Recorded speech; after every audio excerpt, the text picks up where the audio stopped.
toenails and blistered heels, salt stains streaking down my face. Sun is beating, muscles scream, but I'm moving at my pace. Run the riot! Leave the world behind! Run the riot! You free your body and your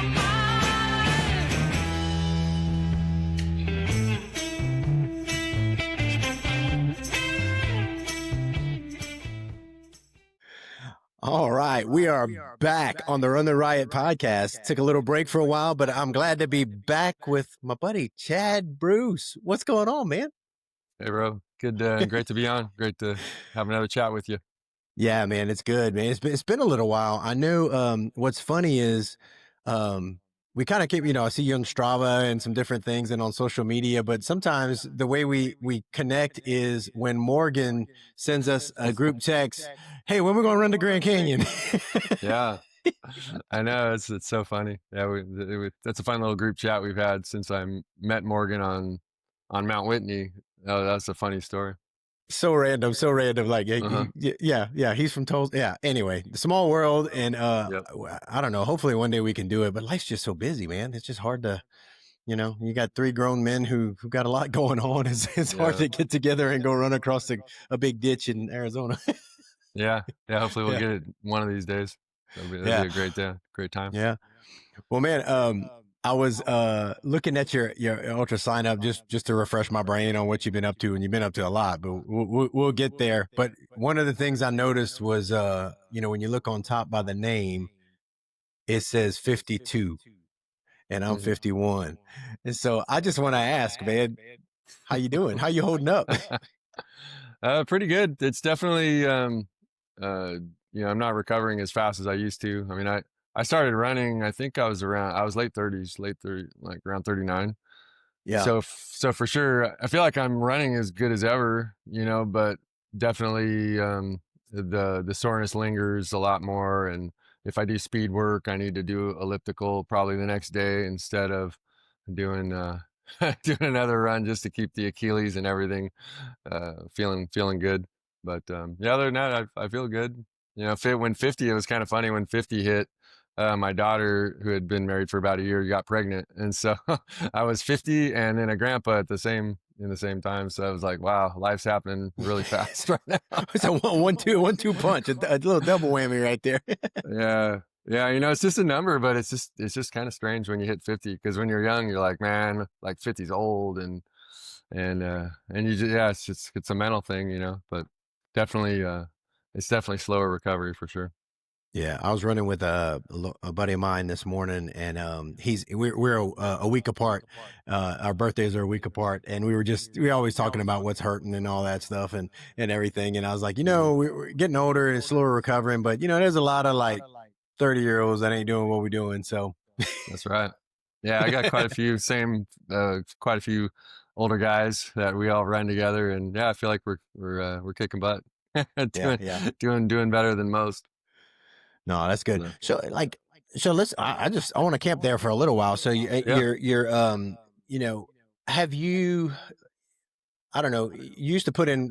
Has your like total miles changed per week? Like when you're training for a race, or just to recover, or are you just kind of adapted, like you said, to do elliptical? Or are you doing more stretching, more core stuff, or how have you adapted it over the past, I don't know, 4 or 5 years?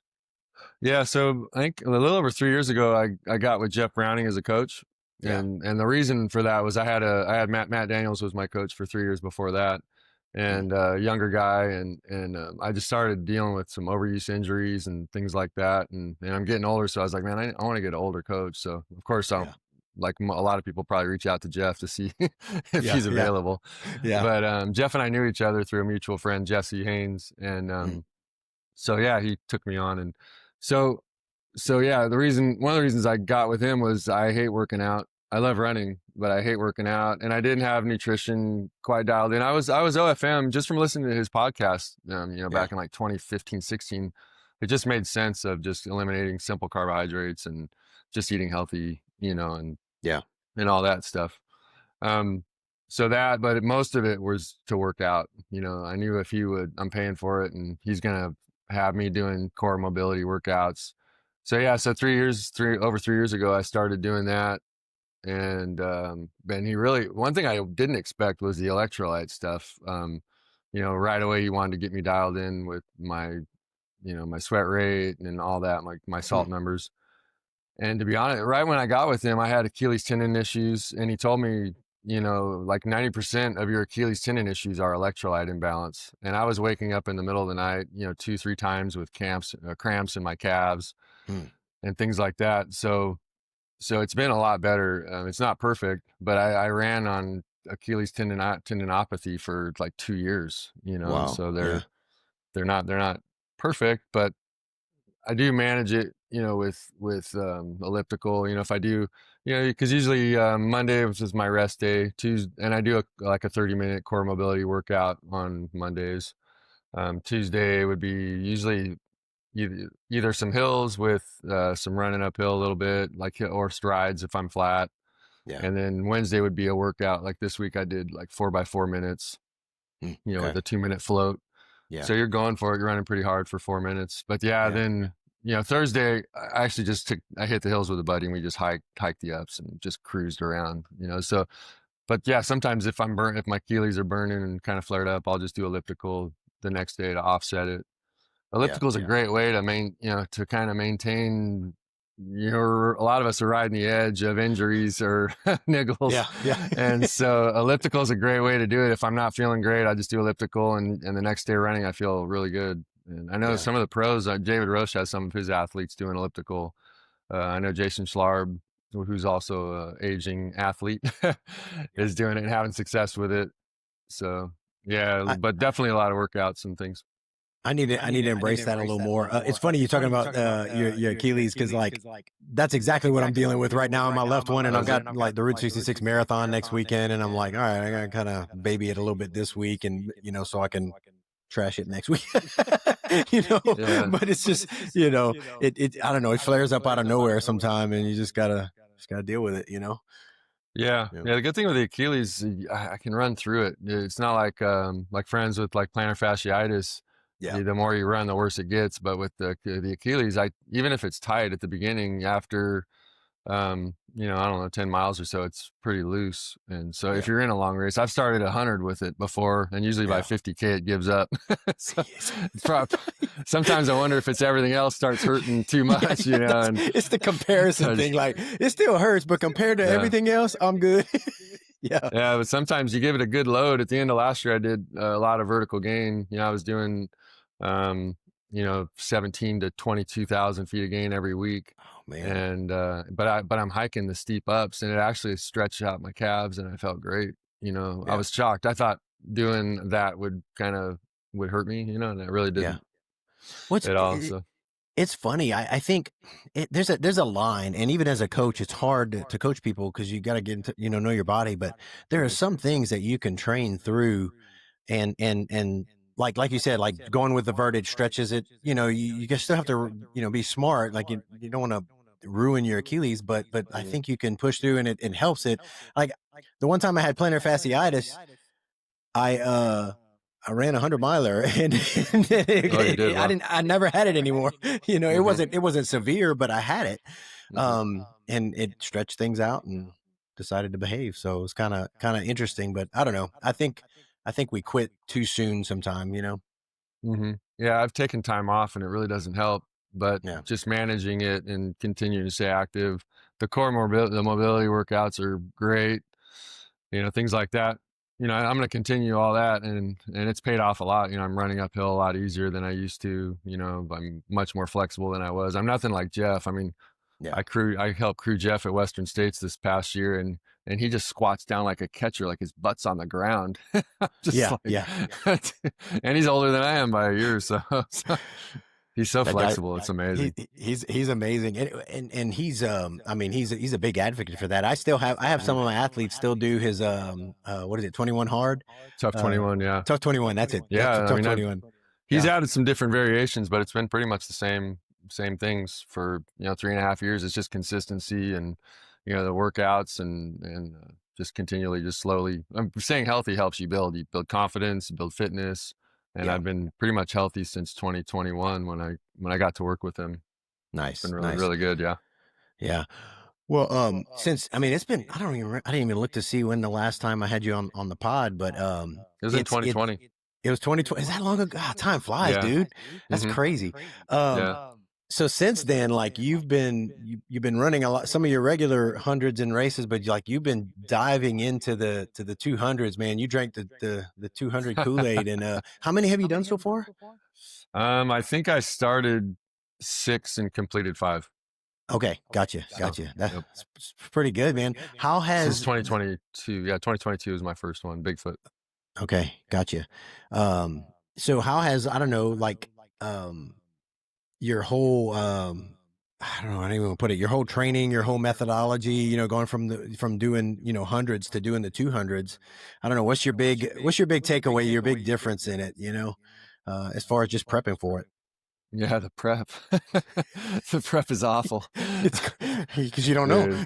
Yeah, that's the one thing I don't like about it is just the 2 weeks before is just a madhouse with getting your gear and trying to figure out where you need the gear and all that. But overall, you know, training wise, nothing's really changed much because in the 200s you still need to be fast. You know, there's a lot of connector roads and things where if you can run a 10, 11 minute pace. Yeah, you know, it's good. Past 100 miles, you're flying in a race. So it's basically the same except for big back-to-back weekends. You know, maybe 4 to 6 weeks out. You know, you're going to do some pretty big back-to-backs. And I usually do a training camp weekend about 5 weeks out. 4 weeks is a little close for me now, but that's because if you can nail a big weekend like 20 miles, 30 miles, and 20, something like that. 70, 80 miles. You get a big load, you know, a big boost from it. It's kind of like running a 100-miler. When you run a 100-miler, about 5 weeks after, you feel like you have 2 extra cylinders in your legs, and you're running uphill that you normally don't run up, and so it's the same thing. You're ready to go. Yeah, I like that's one of the big things about 5 weeks out is where I try to either get somebody to do for a 100-miler, we'll do, you know, find a 50-mile race, or we're going to do a big training weekend 5 weeks out, and that hits just right, you know, to get them ready for the 100-mile push. And then I do the same thing for 200-milers, just that's my big weekend, you know, to get ready for it. So yeah, it's huge. Yeah, and try and get as specific as you can. Like try to train on something that's similar to the course if you can. Yeah. So like when, you know, I'm in Oklahoma and I got a race like Bigfoot coming up. Like, how in the heck am I? Yeah.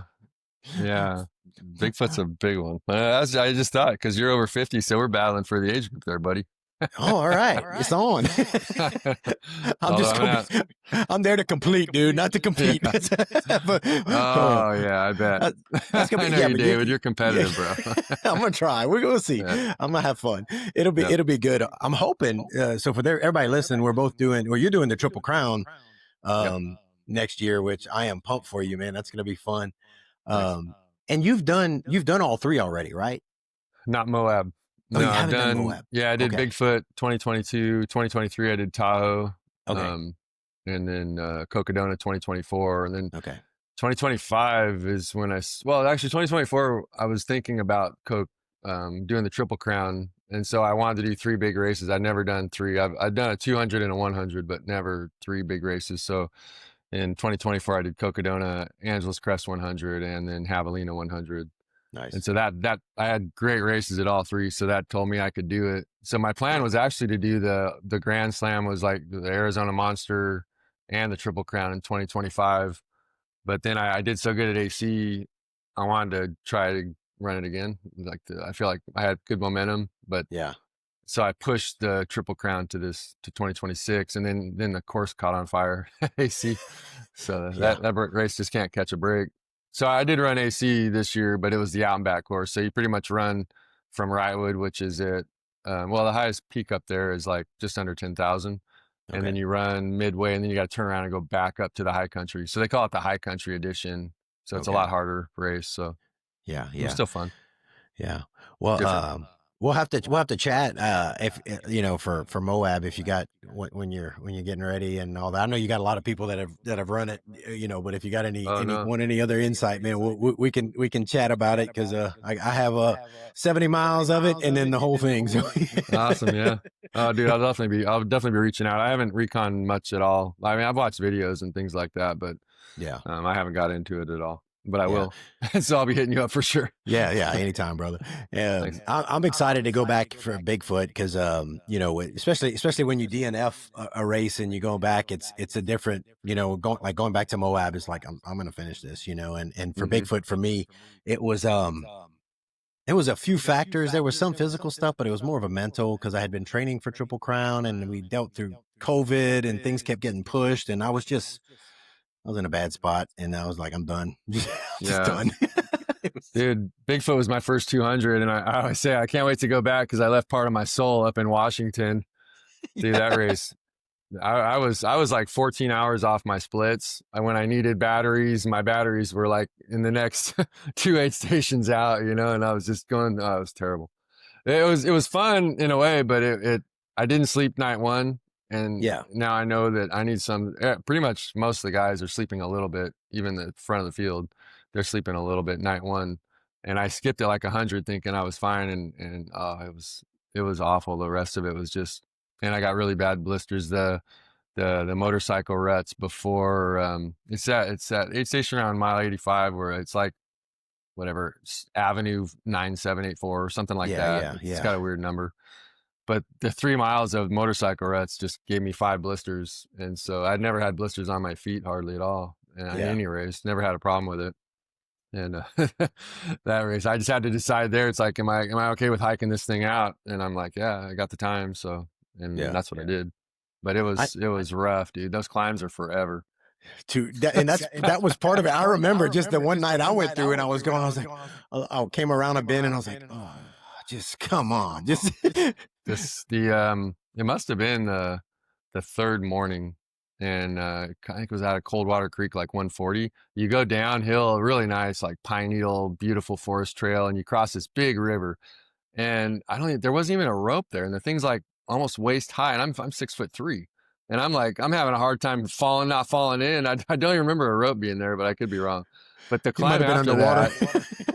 I know the climb after that was so long, and all you're in the forest with like 140-foot tall trees, you know, and you would get out thinking like, okay, cool, I can see some daylight, and then you get to the next one, and it's like, oh my gosh, it was right before Klickitat. I remember that the aid station. I ran out of water with like 4 miles to go. It was hot. Man. And I could see. I wish I would have hit that at night, so I didn't see what I was climbing. Oh my gosh, that thing ate my lunch. So I can't wait to go back. Yeah, I wanted to hopefully run some miles with you and just to have another shot at it. Now that I've run some 200s, I kind of know the drill, so I'm looking forward to it.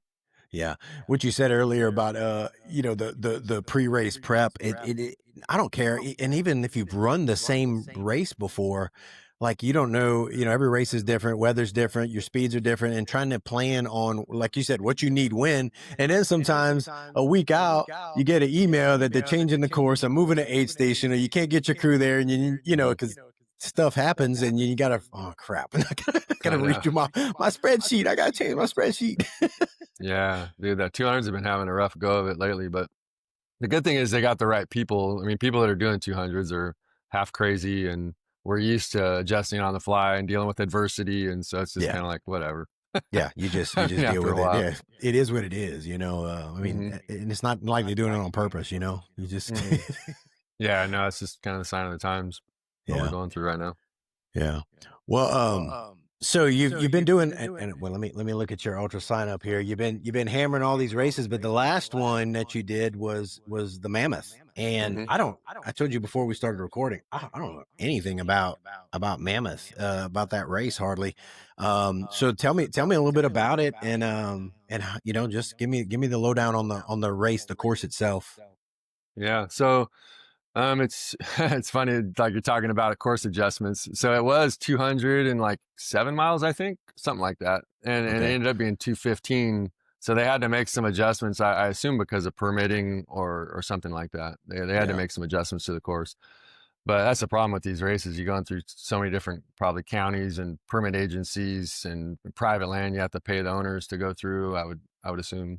But yeah, day one, it's beautiful, man. Like, I mean, it's beautiful up there anyway. That the bummer with Mammoth is the nighttime because you can't see where you are. And so, but during the day, even when you're on the long connector roads, you're looking around and you see everywhere you've been, everywhere you're heading. It's a beautiful route. You know, it's a clean loop. I know not too many out and back. There might have been a couple out and backs. Yeah, there was a couple out and backstage stations, but that's all that I can remember. Yeah. But yeah, day one is beautiful because you start in the town of Mammoth, which is amazing, and then you climb up the ski slopes and the mountain bike trails to get up to the top of Mammoth, which I forget if it's like 11,500, 11,700, something like that. So you get up pretty high. Yeah. Right off the bat. I mean, that's your first 9.5 miles is climbing to the top of Mammoth. Nice. And yeah, day one was beautiful. When you come back around on the loop, you go through June Lake and you have to climb Mammoth again at the end. And the first day was amazing, perfectly clear. The day before it was raining and pretty brutal weather.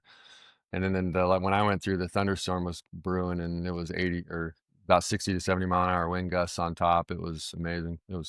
That's one thing that's cool about the 200s, man. You go through it all, man. You go through rain, snow. At the Monster, we hit 90-degree temps in Tucson, and Mount Lemmon was in the 30s and snowing. And you got to be ready. It's funny talking to people, when you want to hear about your race or whatever, and like, even just like Moab, and like, oh, the desert, and it's like, yeah, until you get to the mountains, you gotta go through two mountain ranges out there, and it's totally different. Yeah, when you're above 7,000 feet, things change really quick. Like forecasts are looking sweet, and then it's like, oh boy, it's freezing and it's raining, and what's this thunderstorm? And then you go down into a desert again. Yeah, no kidding. So go through Mammoth. Thought maybe I'll hit some highlights, but of course, climbing to the top of Mammoth's amazing. When we're descending Mammoth. It's part of the route that they run in Trail Fest. So like this, I'm not remember what it is, but it's like that, when they run the vertical K, it's a really rocky, steep, when they go up it, we go down it, but you're pretty much staring at what's called 7 lakes. And so you have alpine forest and you see just like, all these different lakes in front of you. So you're going down this super rocky, steep technical trail and you want to just look. And there is one point, there's a little sign up there. It says, I think it says 7 Lakes Lookout. And I had stopped and pulled my camera out and I'm just like, this is way too good to not take a picture of it. Yeah. So that was a beautiful spot. All the single track leaving 7 Lakes out to, I'm looking real quick. Yeah. Toward Duck Pass. Yeah, it's beautiful. Just, it's just perfect single track, a lot of it. And even, heading to Convict Lake, we hit some, like you hit a connector road from Duck Pass to Convict Lake, which is, it's kind of boring. It's a little bit boring, beautiful around you. But it's a good way to make up time. Everybody's like, oh, like these races have roads and, you're going from mountain range to mountain range in every one of these 200s, but it's like, that's a good time to make up. I mean, you can hike 16-minute miles or hike, jog, you can get on your phone and call a friend, use that time to make up time to maybe get some encouragement from friends or a coach. Right. I remember at the Monster, I called Monster 300. I called Jeff from the road path. It was like 50K starting at like, I can't remember if it was 160 miles. It was like 30 some miles on a path. And I called him and I'm like, what do I do? and he was kind of like, run 30 seconds and walk a minute and just do something to speed it up. Change it up. Yeah. Yeah. Change it up. Yeah. I mean, it's good on your legs and you're getting kind of a rhythm out there. But that was something we didn't talk about before the race. That's the only time I've ever called my coach. I call friends sometimes just to chat if you're on a boring road and you want to conversate. Hey, what are you doing? Oh, I'm sitting back, crushing a bag of Oreos. What are you doing? Yeah, I'm in a road, middle of nowhere. I'm good friends with Kevin Goldberg, and he's kind of famous for being on the live streams during Cocodona and all that. And so we're in the same race, and I'm behind him. And I'm like, I'm gonna catch you, man. Like, don't let me catch you. And we have a good chat. But that's pretty good. Yeah. Mm-hmm. It's funny when we were trying to get the while you were rebooting to get this thing working, I jumped on your Strava and I saw you said something. I got it in before the storm yesterday, day before yesterday, and he put, "You are the storm." He replied. I was like, "Go." He's like, "That's pretty good." Dude, we have a fun friend group. We're on a group message, and a lot of us ran the monster together, and it's really a fun group of guys. We have a lot of fun together.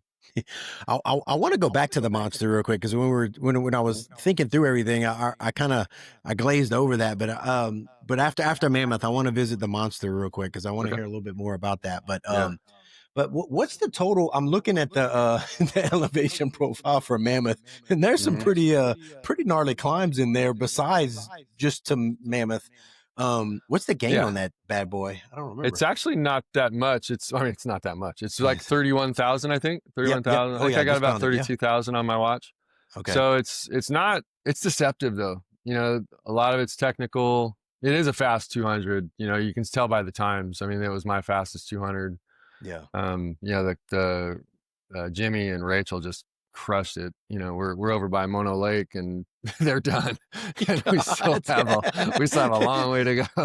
You got to keep perspective when you see stuff like that. It's like, we're traveled fast about their finish times and stuff like that. It's pretty amazing, but it is fast because the connector roads. There's a lot of gravel roads out there. Again, during the day, it's beautiful because just around you're looking at Mono Lake, or you're looking at Mammoth or June, or just the whole area up there is incredible. But yeah, so once I left that Duck Pass, I was really happy to get to Convict Lake before dark. I saw that in Sally's video that she hit Mono Lake or Convict Lake before dark, and I know she's obviously fast, so I was like, man, I hope I can hit Convict, because I've been there, I've fished. I went there for a summer out of high school, and we did a lot of fly fishing, and it's just a beautiful. Cool. It's an amazing spot. But I hit it right at sunset, and so I got around the whole lake before dark. I was so happy. That was like one of my goals. I was like, it's good. But yeah, from there it was pretty easy, downhill, and obviously there's rollers and things. But the starting day 2, the morning for me, after Green Church. That shocked me. That's one of the climbs I'm looking at. I'm like, it's worse. It's worse in person than it is on the profile, because I mean, I saw the sunrise out there, and you see a big climb, like, okay, I mean, that's what you do out there. But when you get to the top, you see the next one, and then you get to the next one, and there had to be 10 at least. And you finally you see some antennas, and you're like, cool, that'll be the top. And then you get up on top of it, and you see like the next 4. You can see the road you're on, and you're like, oh man. And day 2 is tough, man. That's to me, that's the crux of 200s. I got to get past day 2 without just dying. Like every race I've run, I waste all my time on day 2. Day 3, you're starting to smell the barn, and you're going, because you look at my mileage. Like at this race, I think I ran 85 miles day 1, like the first 24 hours. Yeah. And then the next 24 hours was like probably 50. And then I ran the rest in the next 24 hours to finish, and it's like, I got to get past that. But day 2 was rough. That was our start. And it was hot by the time we got to the next aid station. And it was really hot out there. And when you're above 7,000 feet and it's like 75 degrees, and we're on roads that you can't hide, so I was if I saw a stream, I would go to the stream and just get myself all wet. Yeah. I sat under trees a couple times because I was getting a little dizzy from the heat. And I'm not like that, but in this race, I was just, at the time of year, October, you're not really heat training. I was doing some sauna, but you're not really heat training at all because it's cooler. Yeah. And so it was tricky. The nights are cold up there, so I went to, unfortunately, both craters. I went through Obsidian Dome and I forget the other one, maybe Crater Mountain. Yeah. Dude, I want to go so bad during the day because I'm just looking at gloss black lava rock that I'm walking on when you're in both of them. In the dark. In the dark. I know. And I saw a video afterwards and I'm like, man, but you got to go through some of it in the dark. But that's one reason I would want to do it again, would be to get there sooner so I could see it during the day. But yeah, both of the craters, I just saw the in my headlight and my waist light, you know, just the gloss black. But those things are so shiny. It's like looking at black little rock, like mirrors. They're so shiny. Crazy. I've seen lava rock before, like Bigfoot. You know, you run across lava rock for about a mile, I think, early on. Yeah. And nothing like up there. It's like beautiful, incredible. Oh, that's cool, man. So, yeah, so that, I don't know if you want me to just keep going with the, with the monuments. So yeah, so Crater Mountain. So then, oh yeah, there's some lakes out there. I'm not going to know the names of all of them, but you'll just be on a road, and then you duck off onto some single track, and all you see is like alpine forest. But you see the alpine lakes are just here and there, you know, and that's where the race is. Well, that's what I like most about the course, where the alpine lakes you would go by, because it was just me. I mean, every once in a while I would see another runner, but it's just me on like 3 o'clock in the afternoon, and you get that alpine breeze blowing, so you hear the, you know, all that audio, you know, that you can go to sleep to. Yeah. And dude, it's so beautiful out there. Those lakes are just untouched and just sitting out there. So those are amazing. The climb, when I got to June Lake, I wish, again, at night. So I missed the whole road. There's a couple of road sections that are by lakes, and they're beautiful, and I hit them at night. And so getting on a road, yeah, at like 1 a.m. when it's super cold, and the breeze that comes off those lakes is very chilly. Yeah. You just want to get to the aid station. And then I saw a video of that road climb you're going in June's, like it's a cliff in June Lake, and it's so beautiful. I felt robbed, but yeah. So I ended up sleeping some at June Lake, and then the climb out of June Lake is steep. But it's not horrible. It's a couple miles long. And then and then from June Lake, it's forest road. It reminded me of Cocodona when you're heading toward Flagstaff. You get on a forest road for the loggers. Yeah. And so we saw a lot of logging equipment, huge, amazing machinery out there. They had, it was like a brand new, like a tree, some type of logging. I don't know what it's obviously some kind of tree crusher, but it was huge. And, you know, at that point you're like three days in. So you're like, it's a spaceship. I'll tell you, it's a spaceship. I know, you're going down this forest road, and it's so beautiful out there. And then you turn the corner, and there's this huge tree, you know, cutter, whatever, with the claws that move the big tree trunks and stuff. Yeah. And it's kind of a trip, but that's a good time to, the trails are, or, you know, those Jeep roads are normally in really good shape. So you can, not Jeep roads, but the forest roads. Yeah. And then, then you kind of work your way around. And as I'm working my way back around to Mammoth, I see the thunderstorm sitting on it. You know, I still have to go like a few miles to an aid station, and another 3 miles to where I get to that climb, but you can just see it, and it's like, oh man. And I finished at, I think, 3:30 in the afternoon. So when I went up over Mammoth, it was probably around 1. And so that's right. That's thunderstorm time. And so, when I got up there, it was not like the first day, man. I was scared. I was like, this is not good. Like, as I'm climbing up into this cloud, I'm like, I'm climbing up into a thunderstorm cloud, you know? And thankfully I got off the mountain. I didn't even stop at the aid station. I went up top. You go at the very tippy top where the ski lift lets everybody off. There's a, the Trail Fest, it's like a finishers thing, but you go under, and there's a mat there, and you don't have to stop at the aid station. So I just kept going. I was afraid they were going to pull us, because I knew it was thunderstorm. So I was afraid of getting held up there.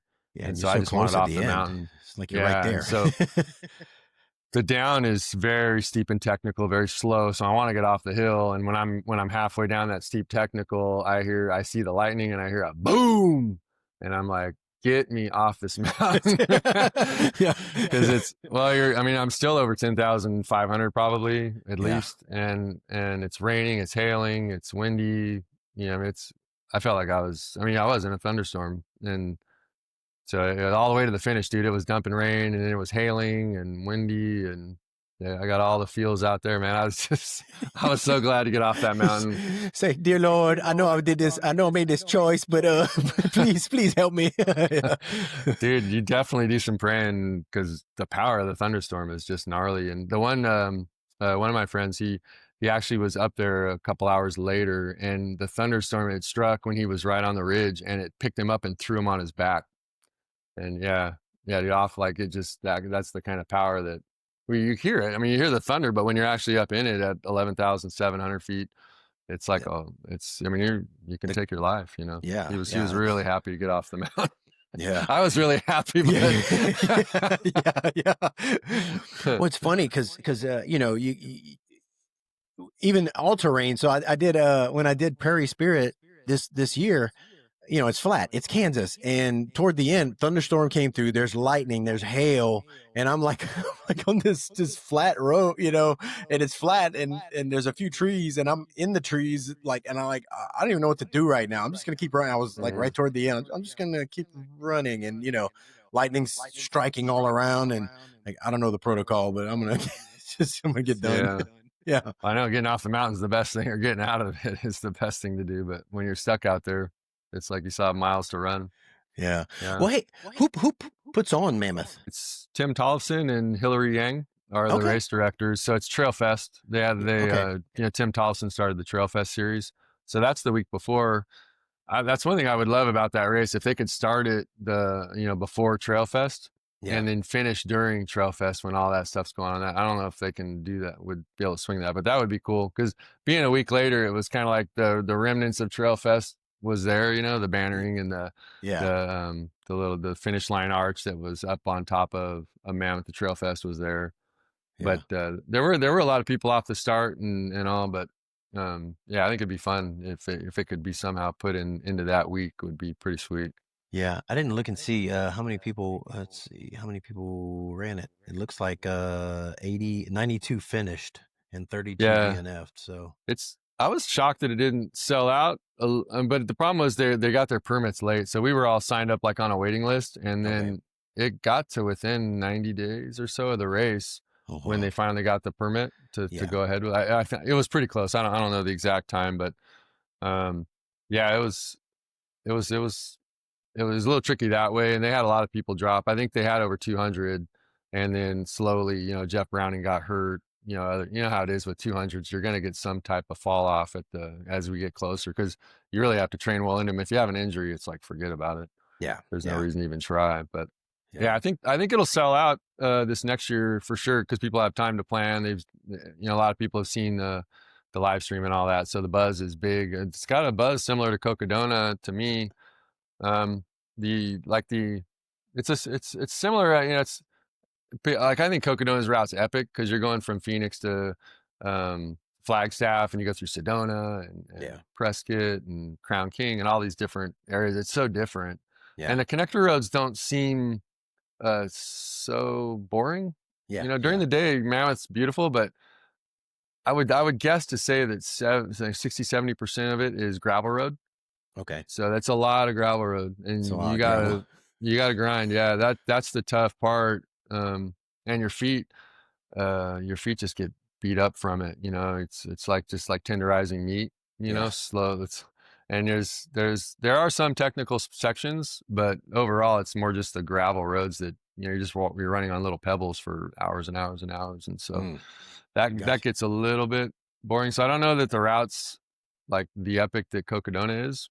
But the race for sure has that vibe. You know, you got some live stream there, like I know Mountain Owl posted the live stream, so that's going to improve, and I'm sure they're going to sell out this year. I have so many friends that were just waiting. A lot of people don't like doing inaugural. I do. Like the Monster, it was inaugural. That was my first one.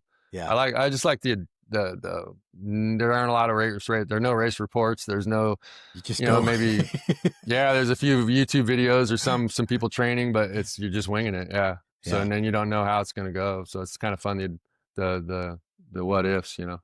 Well, as far as for Mammoth, it being the first year, how was aid, aid stations and all that? Because, with them, first year 200s, because everybody's, they're trying to figure out the course and where to aid and stuff. Was it pretty good? I think that's where they're going to improve the most. For me, I thought it was pretty poor. Okay. I don't think they had a hamburger on the course. And so I know, like, you're right. That's wrong, dude. That's just wrong. That's my fighting fuel, man. Yeah. I asked at aid stations if they had burgers, and they were like, no. I'm like, yeah. There was really a lot of potatoes and broth. Yeah. And I did eat like a little bit of that, but thankfully I had my friend Peter was crewing me, Peter from Vespa. You had him on your last episode, or at least to date. Yeah. And so he was crewing me, so he got me burgers he got me a breakfast burrito. I did get they did have some breakfast burritos out there. There was one aid station at about mile 108, the Path Projects aid station. They had an amazing aid station. They had everything, you know. So there were some that were super dialed, and even the guys after the big climb from Sawmill Meadows, those guys were ultra runners, and they're like, "Come on in, man, we're ultra runners. We got what you need." Yeah. And it was like, dude, they had a sweet breakfast burrito there, and I needed it because the aid station before didn't really have a lot, and your crew can't go to every aid station. Right. So I'm just not good with like a lot of people like ramen, and I can't stand it. And so really? a lot of even the Monster, they had these R&R aid stations, and I didn't even know what it meant. Like when I looked at the going into the race, I didn't know what R&R aid station. They had a bunch of them out there, and it was for the shorter. It stands for ramen in recovery. Oh, I've never heard that either. So yeah, you know, the thing is, you know, the sections are shorter, so they're like, oh yeah, this section's only 8 miles, so yeah, you know, that's plenty on paper. That seems good, but when you have a 20-mile section, or when you hit that 8-mile section in the heat of the day, and I'm not the back of the pack, so if I was way back, I'd be even madder, you know, because it's like it took me 8 hours to do that section. You know, I sat on the road for an hour because I was overeating. Yeah, I'm about to die. I need something. Yeah. So you need, and I think I was a little surprised because I know Hillary was with Destination Trail for a long time. Yeah. And so I was a little surprised that there wasn't better food at the aids overall. You know, to not have a burger, it was shocking. You know, I mean, most ultra runners, it's like, yeah, I had 5 burgers and 3 breakfast burritos, you know, or something. Yeah, right. Burgers with guac, dude. Burger with guacamole on it. That's the jam, dude. Yeah, and when you do that, the bounce, like an hour later, when you hike out of the aid station, the bounce is huge. Like you're feeling like a new man. You know, you're running, and when you get, I mean, obviously ramen, I just can't stand it. Yeah. So I can't have broth, and the potatoes and broth were actually tasted pretty good a couple times. But yeah, if I was solo, man, whew, I mean, I know I had my buddy Jake Jackson. He did solo completely, and you know, if you look at his time, you would think like, oh, Jake probably didn't have that good of a race, but it's like that dude didn't have any help. No, you know, he was solo, and he was hungry, and the food wasn't great. He was starving. Yeah, I think the people that complain the most would be the solo runners because they just don't have the help to get something that's halfway decent, or a burger or a pizza or something like that. So I think that, I'm sure, and I talked to Hillary a couple times after the race over the next day or two at the finish line, and you could tell. I didn't have to say anything. You know, you could tell what was the biggest problem, I guess. Yeah. If you want to call it that, everybody still got it done, so it wasn't like it was awful. But I was shocked that there are no burgers. Yeah, and you can forgive it a little bit being the first year, you know, inaugural year, but you know, hopefully they'll make it better. Just, you know. Oh, it's going to be tons better. I know that. Yeah, that's cool for sure. And you're limited this year too with entries, so they probably didn't have all the. You know, they offered a prize purse, which is I think the first 200 where they've offered prize money, and it was a good chunk of change. I think it was 5,000, 3,000, 2,000 for 1, 2, 3 in each category. So that's a lot of money, and they didn't have a full sold out field, so they're probably lacking some funds there. So they probably just had to take a little bit here and there away. But yeah, I'm sure the next one will be way better. The course is awesome. You know, it was run super well. I mean, just because the aid stations weren't perfect, you know, it was amazing start to finish. So I didn't have problems getting lost or anything like that. Yeah. And it is important to have it on your watch. I did look at my watch a few times. There were a couple splits where someone had removed marking. Yeah. Which is typical when there's there's a lot of mountain bikers out there. And so not that they did it could be hikers, but you know, there are people that don't like racing going on on their trails. Yeah. And so they'll remove markings. And it was obvious when they were removed because every junction was marked perfectly. And then you get to a couple junctions in a row where there's no marking. Yeah. And it's like, right. And that's why you put it on your watch or carry a Gaia app on your phone. You just got to do it. Yeah. Both. Yeah, both. Same. Yeah. So you know that's good.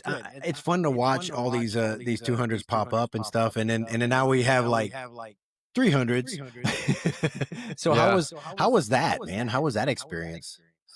I loved it, to be honest. The reason I did it, I don't care about like doing 300. I just wanted to go out on the AZT and have that experience, and with having a business and family and stuff, I'm not going to be able to go run the AZT. So I could run, it was probably like 240 miles or so of AZT, I would imagine.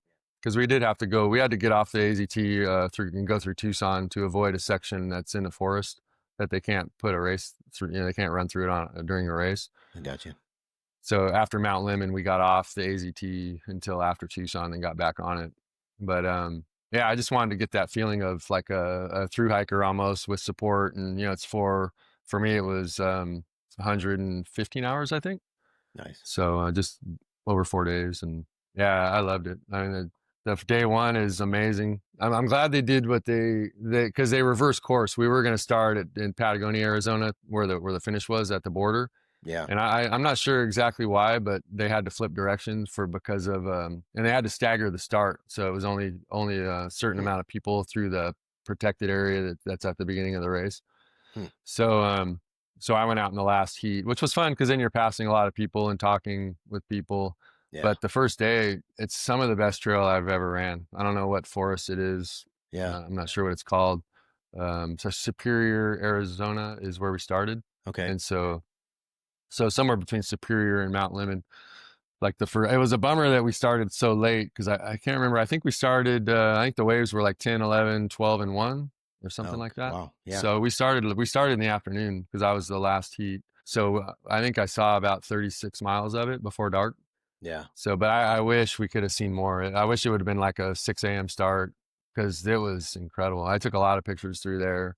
Nice. And so and actually the section all the way through Lemmon to Tucson, even into Tucson, it's beautiful. The saguaro cactuses, those things are huge out there. And really? When you go through heading into Tucson, we did it in a training run too, but you run through like I forget what they call it, like it's a big patch of them, and like a saguaro cactus garden, I think that's what they call it. And so a lot of people hike in there, beautiful trail, but it's crazy, man. These things are so big and beautiful. You never get tired of it. I mean, you run through them a lot out there. Yeah. And even in Cocodona, you see them a lot on day one. But they're just so big and it's amazing. It's amazing. The trails are exactly what you would think, really good, hard pack with quite a bit of rock. Yeah. But there's place to put your feet, Yeah. most of the time, so you don't really beat your feet up too much. A lot of rolling desert, so you can see where you're headed at certain times. Like in the day, you can kind of see like, oh boy, like you just see all these desert rollers for on and on and on, all the way to the next mountain that you got to climb. Yeah. But we knew so Arizona. So the first day is beautiful. The second day was when we hit Mount Lemmon. And that was right. I think the climb starts at mile 114, and it's an 8-mile climb. It's a gnarly climb. I did it in training. I didn't think it was so bad. It's funny. I put videos on YouTube, kind of like training runs to help people do a little recon. Yeah. And multiple people said, "You lied, man! Like you said that climb was easy." It's not bad at all. And, but when you're starting it with your buddies after, I think we did 20 miles the first day maybe, and then that was like a 30-mile day, and you're with your buddies and you're having fun, and it didn't seem as bad, but during the race, dude, I was crying for mommy a couple times out there, and we knew it was going to be in the I think the low is 36 with a wind chill around 30 or 28, something like that. So we knew what was coming at the aid stations. They were talking about like make sure you have your gear, and so I was ready. But it did snow at the top when I got up there. There was the single track kind of had that muddy look to it because everybody was kind of going through snow. Yeah, and so that's a big climb, and when you started at 114. Dude, you just got to keep moving forward. It just yeah. I mean, I saw a lot of bivvies. It's just nap time. Like halfway up. Yeah, you go by. There was one. There was a guy in a bivvy and his pacer was. I actually talked to them later. I think it was his girlfriend, and or wife, but she was kind of holding him because he was so free. He was freezing, so he was in a bivvy and she's holding him on the outside, like trying to get him warm. Oh man! I asked, I go, did he sleep all the way through the night? And she's like, no, he was down about 45 minutes just to warm up, and then we got going again. I'm like, oh, cool. People that don't do this, they hear that stuff like, you guys do this for fun? Like she's trying to keep him alive. Yeah. Yeah. So So lemon, I'm sure lemon's over 10. I'm not positive what we got at. We didn't actually summit lemon. We kind of bounce off the shoulder of it. Okay. And then we get off the AZT, and then it's a really steep downhill for about 4 miles to get to the pretty much desert floor. And then you get on some Jeep road and you work your way into Tucson. But again, it's really nice looking desert. You know, Right. it's really good. And then once you get to Tucson, you go by that saguaro garden, whatever they call it. And then that's when you hit the aid station that has In-N-Out Burger. So that was probably 160. Oh, I heard about that. That's fantastic, dude. Yeah. Again, Peter from Vespa is crewing me. He's crewed me at quite a few of these things. And That's so awesome. he got me I forget if it was, I think, a chocolate shake and a double. And I just mowed that thing. That was his happy time. dude, that was so good. And I mean, actually the aid station before Mount Lemmon, it's at a trailhead called the Flag. And that was the first burger I got. So we're talking about aid station fare. It was a little bit rough at the Monster because I went Really? 114 miles, no burger. Every aid station I went into asked them, "You guys have hamburgers?" And they're like, "No, we got quesadillas." And I'm like, "Oh, okay." Yeah, I need meat or whatever. Yeah. When you're kind of looking forward to a burger, you know, those races, dude, you're just holding on to hope. Like, it's true. That's all you're thinking about, burger. You know, like when you get your brain on it, and then when you get there, like, yeah. I remember at Cocodona, it was in that forest section, kind of. Oh, it was leading to I'm blanking on the aid station. It's the Satisfy aid station. It's a killer aid station. They had like all kinds of breakfast stuff. But the 2 aid stations before that, I got to the first one at like 5 a.m. and the next one at like 8 a.m. Yeah.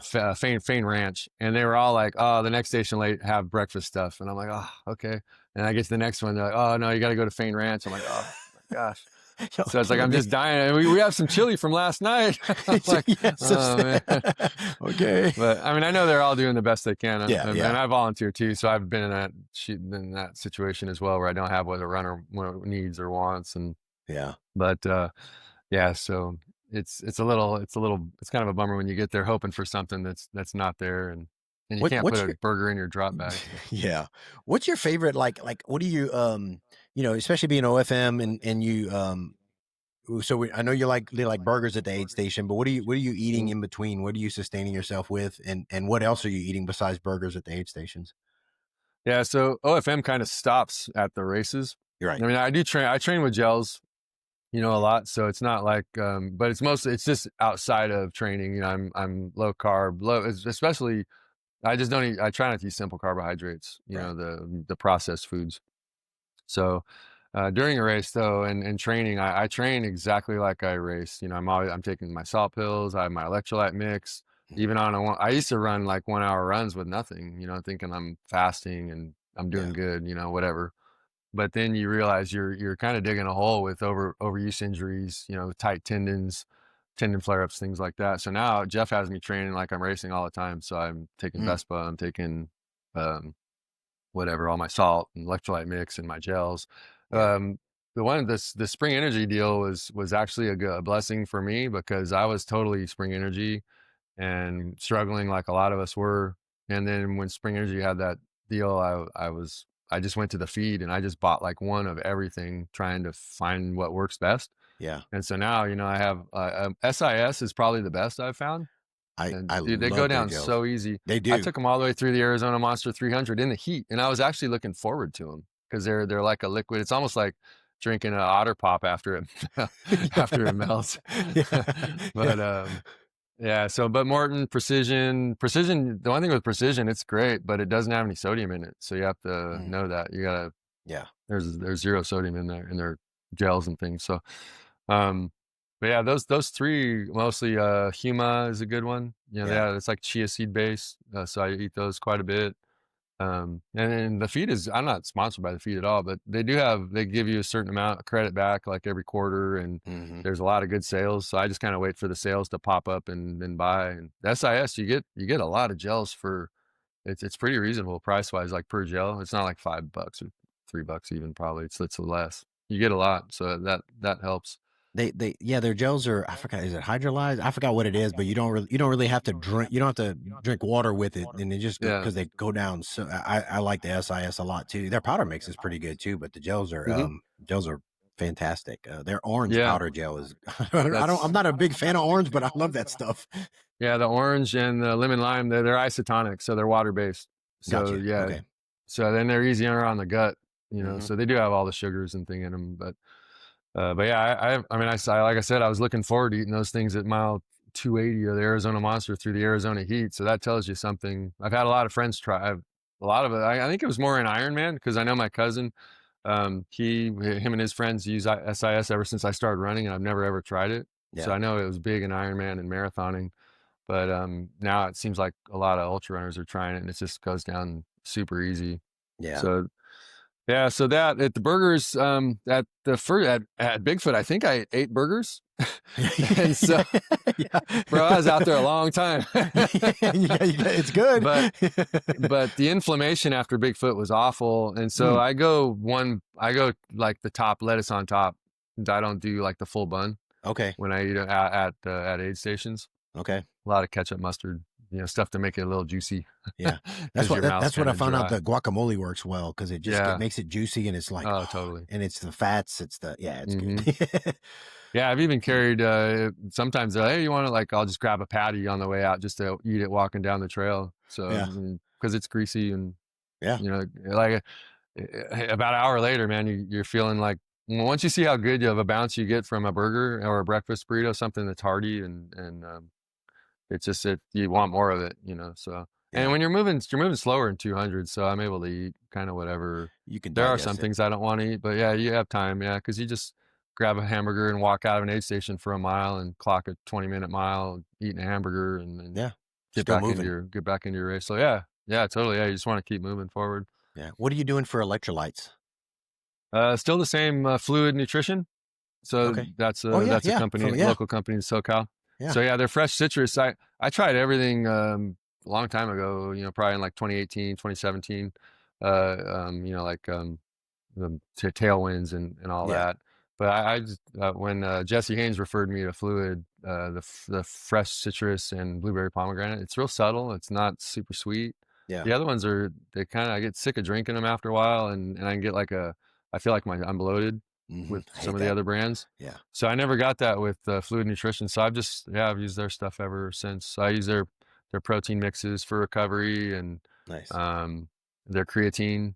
That's something kind of new. The last year or so, I've started using creatine, and their electrolyte mix is the best. And a lot of my friends buy it as well. You know, they tried it. And I need to revisit it because I tested it after we last time when I had you on the podcast, and I need to revisit it because I kind of went through it and then you know, just trying different things and kind of you're trying. Need to check it out again. Good stuff. You said creatine. I've been on the big kick with that. I've done it and then I quit and then I've been back on it pretty regularly and then kind of higher dosages than normal because of the benefits that studies have shown that it gives you, not only cognitive benefits besides some of the physical things. And so it's pretty funny. There's a lot of senior citizens in our family that are because of the studies and stuff. They're all taking. I had one of my wife's aunts saying, "You take creatine?" I was like, I said, "Creatine? Yeah, I do." I started taking some. Like, all right, it's good. It's good. Yeah. Fluid Nutrition came out with it, and you know, I'm on their team, so they offered it. Nice. And so I just contacted Jeff. I don't know all the science of it, but he's like, definitely, you know, start taking it probably about 4 times a week because he said your body does create creatine, and so he goes, you don't want to take it every day because then your body will stop producing it or slow it down or whatever. Yeah, I won't see the need to. So I take it, you know, 3 to 4 times a week. I kind of mix it up how often I take it. So I wanted to ask you, you know, you got a lot of these under your belt. What is your, I mean, and you're doing the Triple Crown next year, and so you know you formulating plans and stuff. How are you planning, or how has your thoughts on sleep evolved, and what is your typical plan in a 200 with sleep? Yeah, so Bigfoot, I said earlier, I skipped the first night, and the next day at that road 87. Whatever that station was. That one. I slept for, I think I slept for an hour and a half there. Yeah. And then I slept for another 2 hours that night around midnight. I was just trying to get it back because I felt I was I was in the fog, man. Yeah. And I was just zombie walking, and I could not shake it, and I did not shake it. I zombie walked the rest of the race, and I slept 8.5 hours in that race. Really? But I skipped the first night, and it just dug a hole I just could not dig out of. And so the second 200, I went to Tahoe, and I slept an hour and a half the first night, and then I slept an hour and a half, and then an hour. So about 4 hours. And I felt great. Yeah.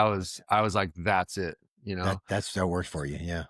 Yeah. So I did that at Cocodona as well, it being a 250. And so Tahoe would have been my fastest one at the time, but it was faster than Bigfoot. But I was running with a guy for about 110 miles, and he lost his mind with 10 miles to go. Oh, no. No sleep. So I was sleeping for like an hour and a half, and he was sitting by the fire. He's, oh, I'm just going to rest here. And in these 200s, you can link up with people, and it's probably not a great idea for a race, but when you're at the time, it's just so fun. Our paces were similar. We're chatting, we got along great. We hit it off. Yeah. So you become like lifelong friends with some of these people. It's true. You know, and suffer so together, man. yeah. So with about 10 miles to go, he said, like, he was like, hey guys, the race is over. Where's my car? And we we're like, I was with a pacer. Yeah. And he, and I was like, the race not over anyway. My pacer asked him, hey, do you know who we are? Because we were with him forever. Yeah. My pacer was with me. My pacer went 110 miles with me. Oh, wow. So, or 114. And so he was with him forever as well, long time. And he goes, he looked at both of us. It was probably about 10 o'clock at night. And he looked at both of us, and he's like, I don't know who you guys are at all. And so I just told my pacer, I'm like, dude, my race is over. Like, we got to get this guy to safety. Yeah. And so, it was rough. Yeah. So I finished out in about 91 hours, and then Cocodona, I did the sleep thing the same way. I actually didn't sleep very well the first night. I started out that race solo. Peter was there, but he was doing some marketing stuff, with Jeff and Andrea, who you had on your podcast for Vespa.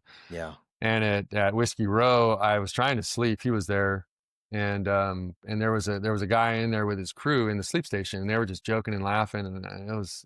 Yeah. I had my earplugs in and everything, dude, but I couldn't sleep. It was super rude. Yeah. But so I basically didn't sleep that. I slept for maybe 15 minutes or so. But that's when Peter's like, hey, Jeff and them have people with them to get content, so I'm gonna crew you the rest of the way out. So that's when Peter started crewing me for a lot of these races. He's crewed most of the 200s with me. That's cool. But yeah, so I slept well. And you know what to expect, that was my third one. So I actually finished that one in 88 hours, which was amazing for me. So I skipped that fourth night out for the first time. So I got to sleep a full night.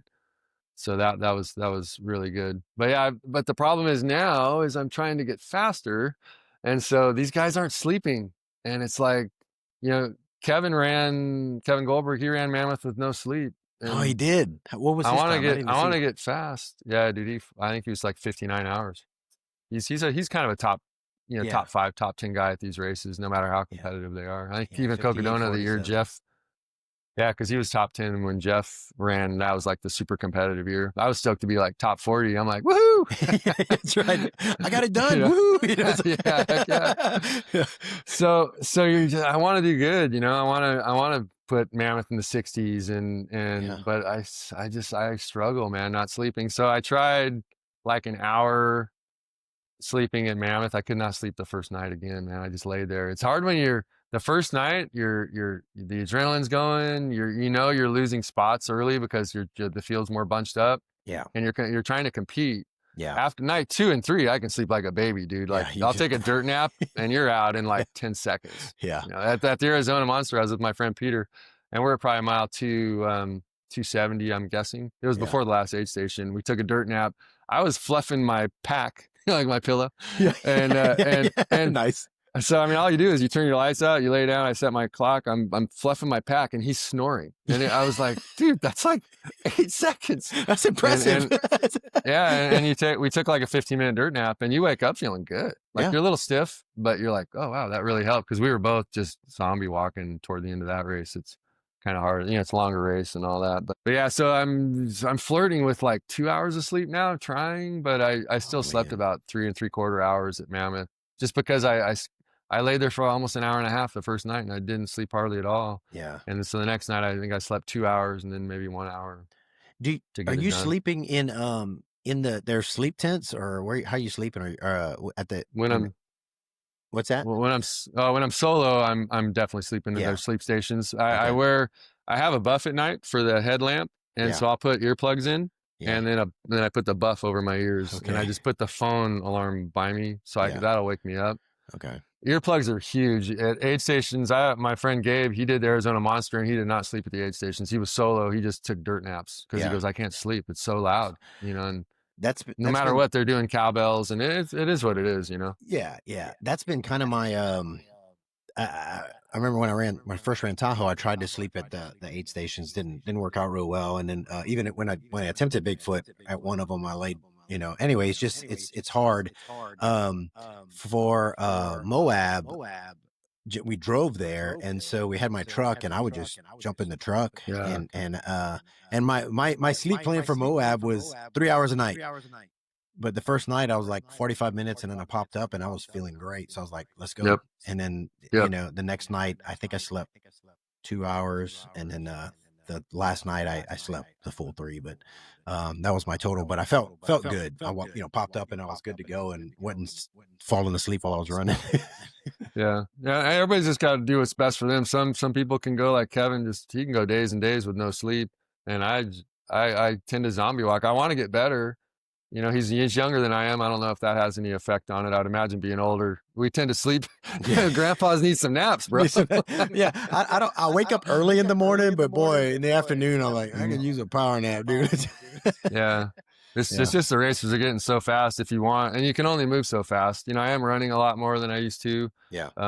Things like that. I'm trying to get faster. So my slower miles out there are a minute or so faster, so Nice. You're just kind of cruising down the trail. But yeah, it's all stuff I'm working on. But yeah, it seems like less and less sleep is kind of the order. So I'm questioning it. After Tahoe, I knew like, okay, hour and a half is perfect.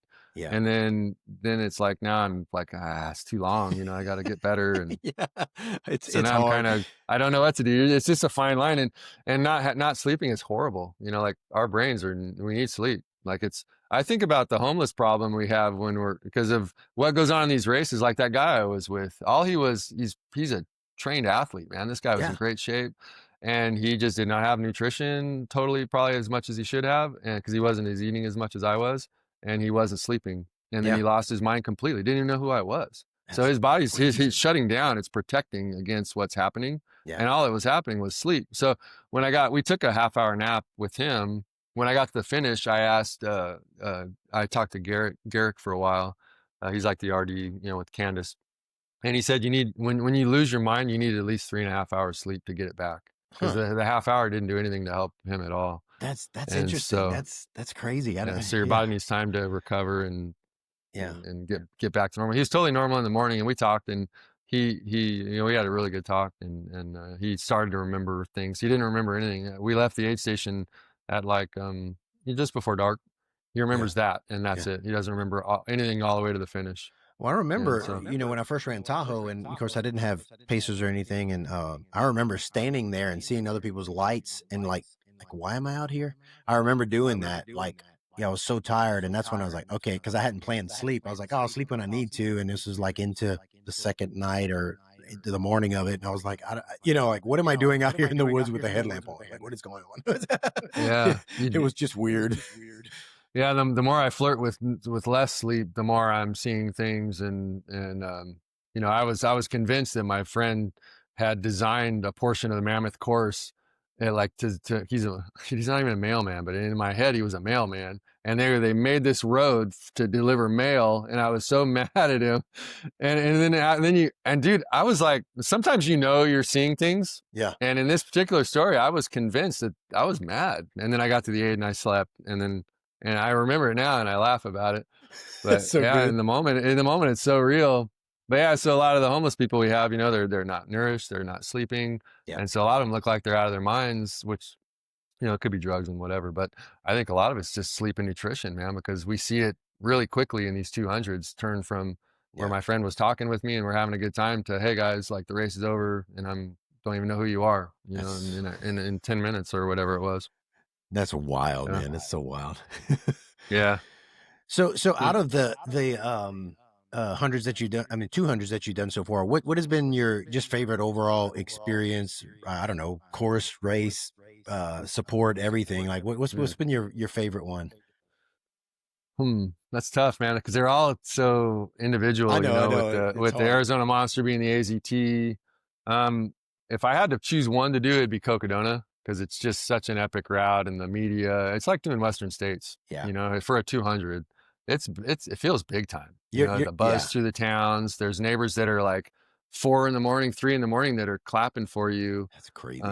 Like, hey man, I was watching the live stream. I'm just trying to encourage you guys through the night, because I'm like, what are you doing out here? Why? Go to bed. It's like I know, dude, but they're out there clapping and trying to encourage runners, and yeah, it's just and the you know, it's similar to Mammoth as far as the huge, you know, the monuments, you know, the towns, the Sedona, and just what you see throughout that race is just so different. It's from Phoenix to Flagstaff is just so different. Like the terrain, the trees, the cold, the heat, and Arizona is similar to that, without, and it's got lemon and a few things, but certainly the towns are much more well known, and yeah, it's one of those races that if I was to do one, it would be that. The most beautiful is probably Tahoe. Tahoe's amazing. Tahoe's hard to, it's gorgeous out there, dude. The trails are so good. Crisp alpine air, and it's pretty, it's pretty awesome. And now hopefully this week, I'm hoping for the Triple Crown there. They're talking about being the loop again. I hope so for you, man, because that's just not the same, you know. I hope so. You did the loop, right? I did the loop, man. I did it the first, it was the 5th year, so we did it backwards. Okay. And so, I don't care which way I go, but just do it. Doing the what is that called? To heaven and back trail? No, the pole trail, power line trail. Dude, going up that, like, and knowing I got to come back down it. When we came down that, my quads, because we kind of skied down it.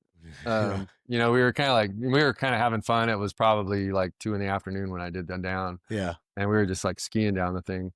And, but when I got down, my quads, we sat on, there's like a road with, with those guardrails, and we just sat there cleaning our shoes out, laughing, but our quads were just numb, you know, and I know that guardrail because that was the year we went down it, because it was the opposite way. Okay. And I stopped at that guardrail and emptied my shoes because I did it at night though, so I wasn't going fast at all. Oh, okay. Taking my time because I went up it. I went up it at night. Yeah. Oh man. Yeah, just knowing out and backs are tough. They're good to see people and things like that. And but it's really hard knowing what you have to go back over. You know, after you do it one way. It's even AC 100 this year, Angeles Crest, the out and back. I've done that race 4 or 5 times now, and that was way hard because I knew where I was going. I knew the back half was brutal, and it was so hard to motivate yourself. A lot of people dropped at miles like 40 to 60 because they're just like, I'm done. Like, well, hard. you're cruising down a downhill, and you just know in the back of your mind, you're like, when I come back, it's gonna suck. Yeah, dude. Yeah, totally. Yeah, that's where in Tahoe's 2 out and backs. It's like 100K out and back the first time, and then you go all the way to Tahoe City. And back. Oh, yeah. So when I went back, it was to Heavenly and back from. It was different. It was just one big out and back. That was the first out and back year. Then they've kind of stuck with the one I did, except in 2023, we went to Tahoe City, but we did another 8-mile out and back, so 16 miles. And then they realized, I don't know how it got off, but we did over 220 miles the year I did Tahoe. And so then the next year they cut that out and back off. So then they just went to Tahoe City and back. Okay. And that's the way it's been the last few years.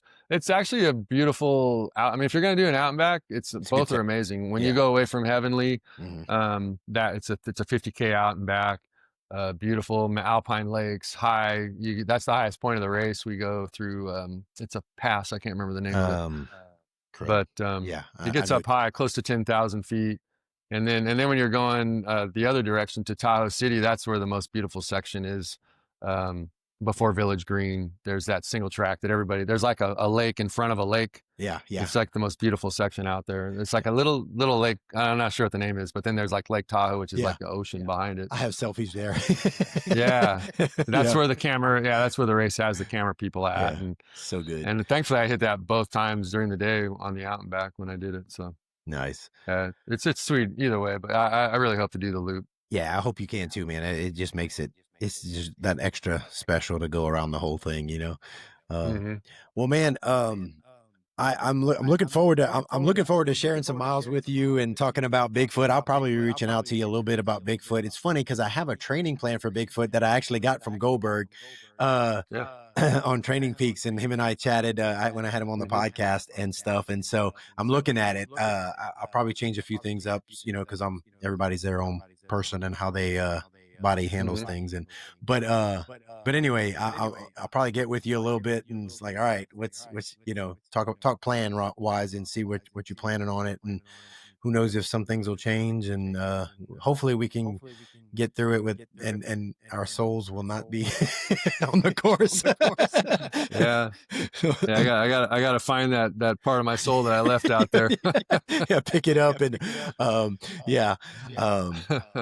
hey, I'm thinking about, just before we cut out, I know you got running to do, so no, we're good. Yeah, I'm thinking about using the Ultraspire that Purist pack, the new pack. Have you ran with that one yet? Did you get a chance? No, I've tested I used the Mountain Racer waist pack at a couple of at AC and at the Mammoth. Okay, that's epic.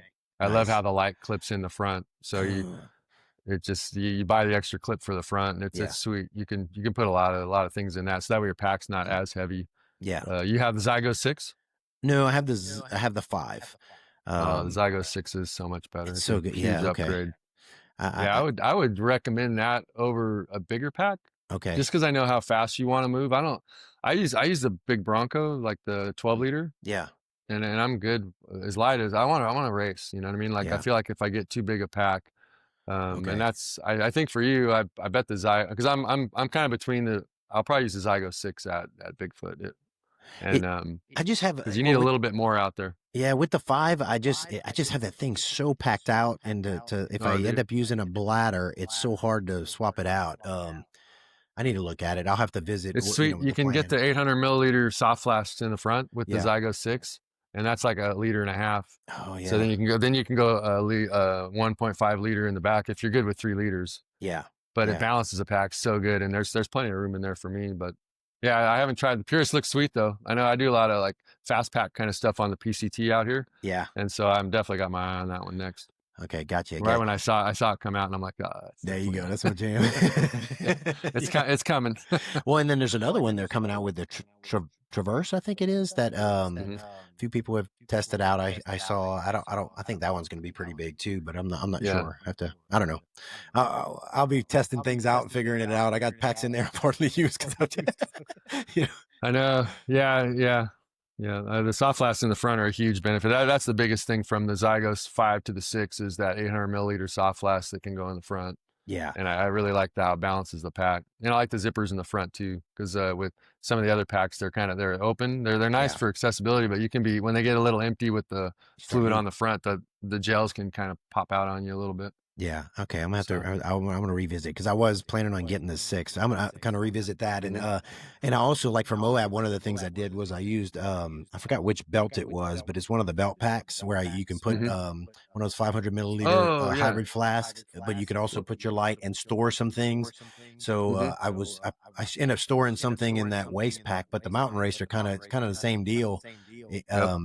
You can just store a bunch of things there, so your pack is not so packed. So the back, it's got a slot for like 500 milliliter soft flask on the back of it. Okay, there you go. And then you can, put some other things around it so that, I'll be playing. We'll be playing. There's so much good gear to use. It's great to dial it in for a 200 though. Use it and test with it and things like that. Yeah. Yep.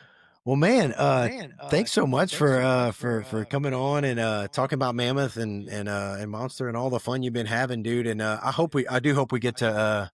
I know we've got to visit in person, but I hope we get to share some miles together, man. I think it'd be good. Yeah, Yeah, I'm looking forward to it. And thanks for having me on. Yeah, man. All right. I'm gonna let you get out there and get it. All right, dude. Have a great one. All right.